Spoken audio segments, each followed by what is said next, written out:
Dropshipping wholesale products compared to retail products has many advantages. From higher profit margins to avoiding branded boxes to no receipts and shipments and ultimately long-term account health, working directly with wholesalers can be a major advantage. So in today's video, I'm going to cover how to start a wholesale dropshipping business on Amazon. This is all based on personal experience, and I'll share the exact strategies and software that I use in my own business. Using retail suppliers is easy. You can go to pretty much any website and copy products from there. However, finding legit, reliable wholesale suppliers that also dropship can be more challenging, but it's not as hard as it seems if you know what you're doing. There's two main ways that I'm able to find profitable wholesale products that you can drop ship on Amazon. The first way is to reverse engineer other sellers that are already selling these branded products on the platform. The way you can do this is to search brands on Amazon that you know exclusively sell on other websites. Off the top of my head, two examples of these are Kobalt and Mainstays. If you can find these branded products listed on Amazon,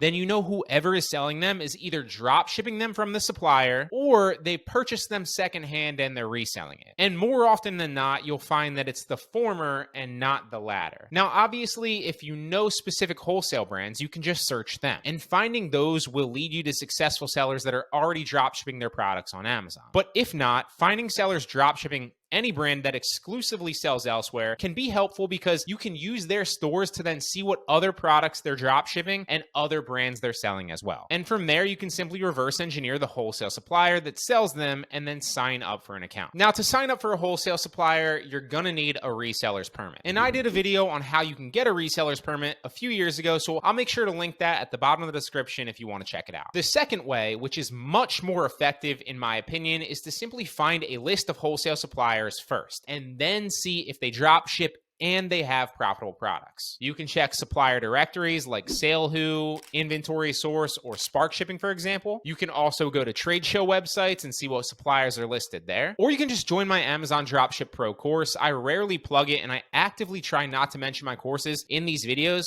but honestly, it is the best place. In it, you'll get the strategies and software tutorials, but it also comes with a list of over 11,000 wholesale suppliers and how to contact them. The list is pre-vetted already, so every supplier is legit and reliable. You might not get accepted to everyone, obviously, and not all of them drop ship, but it's a great starting point for the next step. Once you have a supplier, there's two things that you can check for right off the bat so you know if they'll drop ship and so you don't waste a ton of your time signing up for a bunch of suppliers that you'll never use. Make sure that they have no minimum order quantity and that they offer order fulfillment. If both of those are true, then you know they'll drop ship. Once you've signed up for a supplier, you want to then get their product catalog, which is basically just an organized list of all their products with prices and product identifiers like a SKU or UPC, for example. You can then run that product catalog through a software called Scan Unlimited to find what products are profitable. Scan Unlimited compares Amazon's catalog of millions of products to your supplier's products, so you can find out in seconds which ones to list. And obviously, when you're drop shipping, you want to list all the products that are profitable because any sale you make will mean money in your pocket. Keep in mind that you'll want to use software like Jungle Scout to gauge the sales of a product as well. Because even if a product is profitable, but that listing never gets any sales, it's not worth selling. Typically, when you drop ship on Amazon, all your products won't sell all the time. Sales on specific products change week to week almost as buy boxes rotate and as Amazon shares sales with other sellers on each listing. So the idea is to simply build up a good amount of profitable products using this method, because when you do that, you'll start to get lots of sales consistently. It's also important to mention you want to use the free Amazon FBA calculator that's also provided to you in Seller Central to find your break-even price, or the lowest price that you can sell that product on Amazon and still be profitable. You're going to then use that price in your repricer and set it as the minimum price. The reason being, that way your repricer will never put the product at a price where you're losing money while it's automatically trying to win the buy box for you. For repricers, there's many great options out there, but honestly, the free one that comes in Seller Central is pretty decent, and it does all the jobs that we need it to do, and it's perfect for beginners. So it is typically what I recommend that people start with, and you can always upgrade to a more expensive one later if you want to. I'd recommend the match buy box setting, so when other sellers drop their price, yours also automatically matches theirs, and you can continue to make sales. After that, make sure that you're monitoring the stock levels of your products too, so you never sell an item that's out of of stock on your supplier's website. Now, I typically recommend SKU for this, but SKU mainly works with retail suppliers. So when doing wholesale like this, it's recommended that you save the URL links of your products in a spreadsheet every time you list one. That way you can go back through and manually check your suppliers to see if they've changed prices or gone out of stock. But in my experience, wholesale suppliers don't really change prices that frequently or go out of stock nearly as frequently as retail suppliers do. So you can probably get away with doing this once a week or maybe every other max. I also want to mention that while there's plenty of websites and services out there that offer fully automated drop shipping on Amazon software, avoid them at all costs. For one, the only way they're able to actually offer these is because they're working with one or maybe a few max retail suppliers, which